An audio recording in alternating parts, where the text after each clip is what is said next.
बांग्लादेश के नाम पर आपने केरल में मॉब लिंचिंग किया, उड़ीसा में मॉब लिंचिंग किया, उस पर कुछ करे ना, वो त्रिपुरा वाले पे कुछ करे ना सरकार। जिस तरीके से जो नित्यानंद, जो गाजियाबाद का ही जो हरामजादा रहता है, जिस तरीके से इसने हमारे नबी के शान में गुस्ताखी की, उस पर योगी जी ना करे ना। उनका बुलडोजर नहीं दिखता है क्या? मुसलमानों ने, योगी जी अपना इतिहास पता कीजिए, उस मठ गोरखपुर मठ में मुसलमानों ने भी अपना कंट्रीब्यूशन दिया। फजले हक खैराबादी से लेकर टीपू सुल्तान से लेकर हमारे बाप दादा ने इस मिट्टी के लिए जान दिया, हमारे उलेमाओं ने जान दिया है। लाहौर से लेकर चिटगांव पर ऐसा कोई दरख्त नहीं था जो हमारे उलेमाओं ने फांसी का फंदा नहीं चूमा।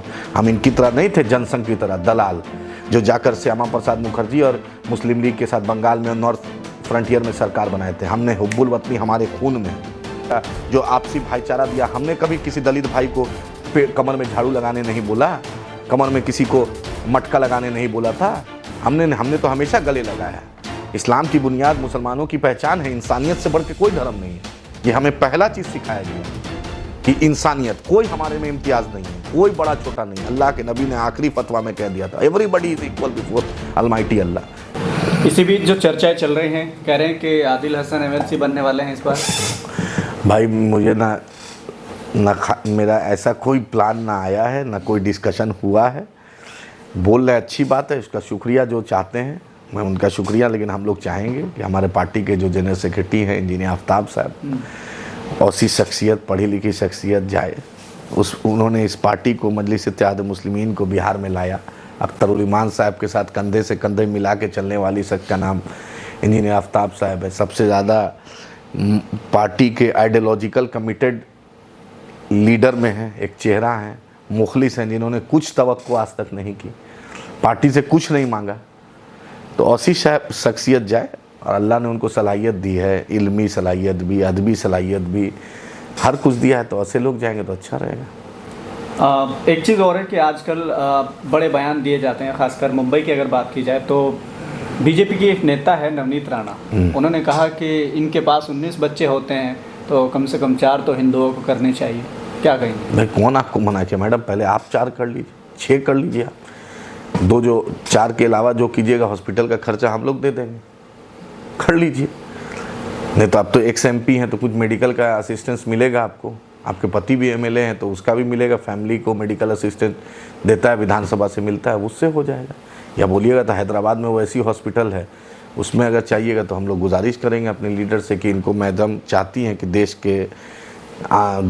में सहयोग देना, बच्चे पैदा करके, तो बोलेंगे वो ऐसी हॉस्पिटल में कि सर आप ही थोड़ा सा इनको वहाँ फ्री में सुविधा दे दें। बेस्ट सुविधा हम लोग देंगे इंशाअल्लाह ताला मैडम। ये तो अजीब बात हो गई ना कि जैसे लोग कहते हैं कि आपको बीजेपी सपोर्ट करती है, फंडिंग करती है, और आप उल्टा उनको कर रहे हैं। ये कैसे भाई फंडिंग ने, उन्होंने बोला वो बीजेपी की हैसियत से नहीं बोला, वो उनका काम, जबकि उन्होंने पहली जो इलेक्शन जीता था वो मुसलमानों के वोट से जीता था, इंडिपेंडेंट जीती थी। लेकिन जानते ही हैं एहसान फरामोश के लिस्ट में उनका भी नाम आएगा, और से जीतन मांझी जी का भी आएगा, उपेंद्र कुशवाहा जी का भी आएगा, और दूसरे लोग बिहार से हैं, दूसरे लोग का, मायावती जी का भी आएगा, कि ममता बनर्जी जी का भी आएगा, कि मुसलमानों के वोट से अजीत पवार जी का भी आएगा, कि मुसलमानों का वोट चाहिए, मुसलमानों को हिस्सेदारी नहीं देंगे। क्या समझे? जीतन राम मांझी जी उस दिन भूल गए कि मुसलमानों ने इमामगंज से जिताया था उनको, जो जिंदा रहे, पॉलिटिकली एक्टिव रहे, 2015 में सब ने हरा दिया था, दिन मुसलमानों ने जिताया। उनके बेटा तो बैकडोर से आए हैं और मुसलमानों के बारे में उल्टा सीधा बोलते हैं।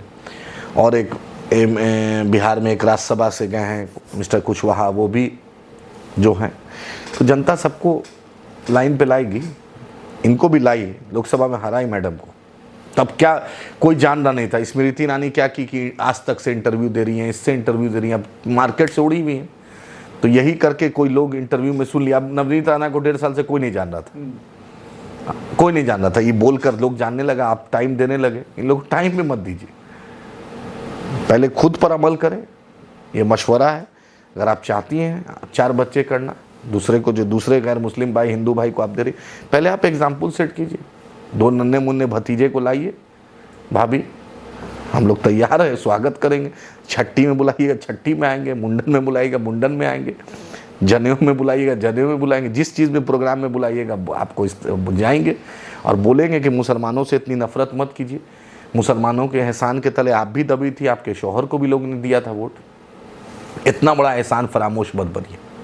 MLC को लेकर जो बातें हो रही थी उसमें एमआईएम बिना शर्त सपोर्ट करेगी भाई गठबंधन वो को तो जैसे करती आई है या क्या? वो बैरिस्टर असदुद्दीन ओवैसी साहब, अख्तरुल ईमान साहब, इंजीनियर आफ्ताब साहब लोग बैठ के बात करेंगे, हमारे 5 एमएलए बात करेंगे, वो फैसला होगा। अभी कुछ हुआ ही नहीं है, चल रहा है, तो हम लोग भी सोचते चले। लोग कुछ लोग लिख रहे हैं तो उनकी खुशी, अच्छी बात है, उनकी दुआओं चाहते हैं। हम तो चाहते हैं कि बिहार से भी एमआईएम से एमएलसी भी जाए, एमआईएम से राज्यसभा भी जाए, एमआईएम से मेयर भी बने, एमआईएम से डिप्टी मेयर बने, ये मेरी ख्वाहिश है।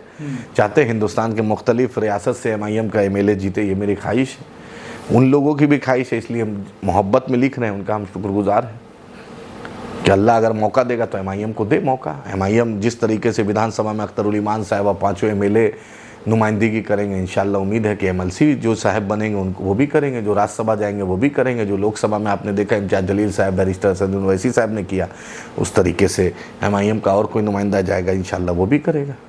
मुफ्ती शमाइल नदवी को लेकर एक मेरा सवाल है कि मुफ्ती शमाइल को लेकर लगातार उन्होंने एक बयान में कहा कि हम धर्म को बड़ा मानते हैं संविधान से उठकर, यानी कि जो अल्लाह का फैसला होगा हम उसको मानेंगे, बाकी जो कानून और ये सब चीज़ें हैं उसको हम बाद में देखेंगे। इसको लेकर पूरा विवाद हो गया है, जबकि कई बाबा हैं इस तरह की बातें करते हैं। अभी तिरंगे को लेकर तरह तरह की बातें कही गई, नरसिम्हानंद उसने कहा, नरसिंहानंद सरस्वती ने, तो इसके बीच उनको देशद्रोही साबित करने में पूरा ग्रुप लगा हुआ है, क्या कहेंगे? भाई पहले अपने घर में ठीक करो, देवकी नंदन ने भी कहा, दूसरे लोगों ने भी कहा, उस पर क्यों नहीं करते हो?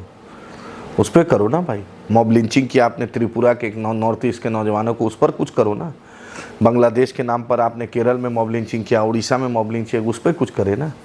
वो त्रिपुरा वाले पे कुछ करे ना सरकार।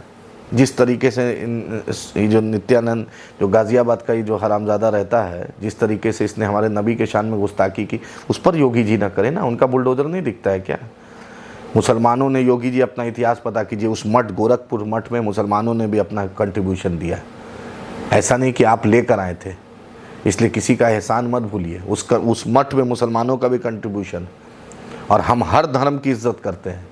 इस्लाम की बुनियाद है लकुम दीनकुम वलिया दीन, इस्लाम की बुनियाद है ला इकराह फिद्दीन। हम कभी दूसरे मज़हब के बारे में, हमारे नबी ने कभी नहीं कहा कि हम निगेटिव बोलो, हमने हमेशा सबकी इज्जत की है। यही हम इस्लाम की बुनियाद है। अब चलिए, आपको अल्लाह ने दौरे इक़्तिदार दिया, सत्ता में है, तो गुरूर और तकब्बुर किसी का नहीं रहा, किसी का नहीं रहा। इंदिरा गांधी जी इंडिया इज़ इंदिरा और इंडिया इज़ इंदिरा कहलाता, तो उनके ग्रैंडसन को 44 सीट पे आना पड़ा। लीडर ऑपोजिशन कांग्रेस पार्टी नहीं बन पाई थी। परिस्थिति बदलेगी। बांग्लादेश में हुई मॉब लिंचिंग को लेकर लगातार हिंदू संगठन हो या फिर हिंदू समाज के लोग हो, लगातार आवाज़ उठा रहे हैं और कहीं कहीं तलवारें बांटी जा रही है ताकि इस तरह की घटना यहाँ ना हो, उनसे बचाव के लिए।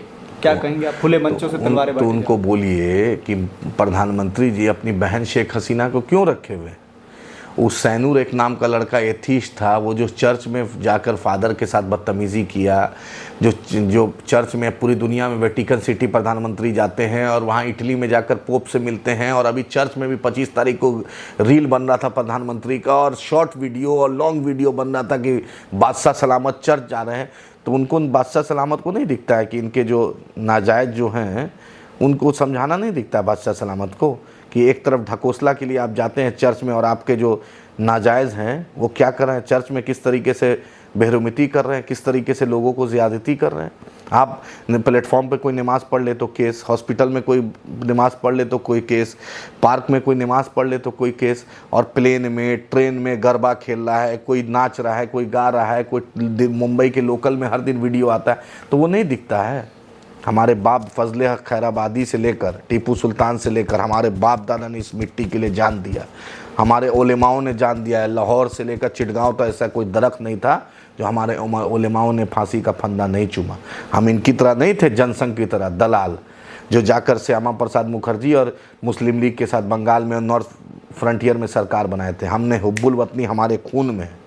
हम इनकी तरह नहीं थे जो सत्ता के लिए नवाज शरीफ के घर चले गए, सत्ता के लिए जिन्ना के मज़ार पे अडवाणी चले गए। बीजेपी का राष्ट्रीय अध्यक्ष रक्षा दलाली किए थे बंगारू लक्ष्मण जी। आज तक हम तो पाकिस्तान में जाकर बिरयानी नहीं खाए। मोदी जी गए थे नवाज शरीफ के, बिन बुलाए अफगानिस्तान से उतर गए। उसके बाद क्या हुआ? पठानकोट हुआ, पुलवामा हुआ, पहलगाम हुआ, नहीं दिखता है क्या? और जय शाह क्रिकेट खिला रहे हैं पाकिस्तान से, अमित शाह जी के बेटा, नहीं दिखता है क्या? इनको शर्म आती है ये सब बोलने में? अरे मुसलमान तो इस मिट्टी में सजदा भी किया है, वज़ू भी किया और इसी मिट्टी में दफन होगा। जब भी ज़रूरत पड़ेगी इस देश को मुसलमानों के, जब भी पड़ेगी, तो मुझे यकीन है कि सबसे ज़्यादा मुसलमान फ्रंट पे रहेंगे। अरे वीर अब्दुल हमीद हमने दिया, डॉक्टर APJ कलाम हमने दिया, हमने तो इस मुट्ठी के लिए दिए हैं, देंगे, और क़यामत की सुबह तक मेरा वतन है, वतन अजीज़ है।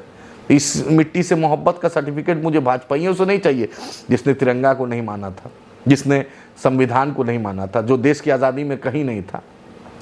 हमने दिया सारे जहां से अच्छा, हमने दिया हिंदुस्तान जिंदाबाद के नारे, हमने दिया तिरंगा, हमने दिया सरफरोशी की तमन्ना अब हमारे दिल में है, हमने दिया है भाई, हमने दिया है अंग्रेज़ के खिलाफ पहला शहीद होने वाला टीपू सुल्तान, हमने दिया फांसी का फंदा चुमा फजले हक खैराबादी ने, हमने दिया। तुम्हारे बाप दादा ने नहीं दिया, तुम तो अंग्रेज़ के तलवे चाट रहे थे। जो दिव्या कुमारी को रखे हुए हो, जिसको डिप्टी CM बनाकर, उनके बाप दादा का इतिहास पूछो, ज्योतिरादित्य सिंधिया के बाप दादा का इतिहास पूछो कि अंग्रेज़ के दरबार में कौन दरबारी कर रहे थे। दारुल देवबंद की कुर्बानी भूल जाएंगे लोग क्या? हाँ, जिन्ना चिल्लाते रह गए, लेकिन 2 नेशन थ्योरी को मुसलमानों ने रिजेक्ट किया, दारुल देवबंद ने रिजेक्ट किया, हमारे उलेमाओं ने रिजेक्ट किया। हमारी इस मिट्टी में जो ख्वाजा गरीब नवाज़ ने जो इस मिट्टी में मोहब्बत का पैगाम दिया, जो आपसी भाईचारा दिया, हमने कभी किसी दलित भाई को कमर में झाड़ू लगाने नहीं बोला, कमर में किसी को मटका लगाने नहीं बोला था। हमने तो हमेशा गले लगाया। इस्लाम की बुनियाद मुसलमानों की पहचान है, इंसानियत से बढ़ के कोई धर्म नहीं है।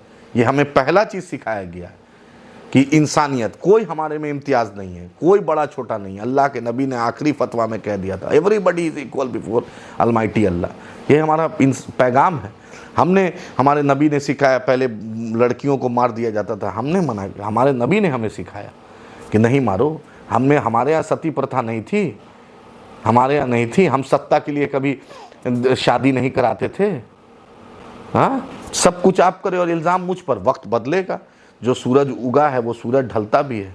जब बरतानिया सरकार नहीं रही तो ये क्या रहेंगे? अंग्रेज़ के दरबार के दरबारी, सबका वक्त आएगा। जितना जुल्म करना है कर लो। हिटलर का भी नाम था एक ज़माने में, आज कोई अपने बच्चे का नाम हिटलर नहीं रखता है। परिस्थिति तो बदलेगी। हिंदुस्तान के एक एक जड़ में हिंदुस्तान का मुसलमान है।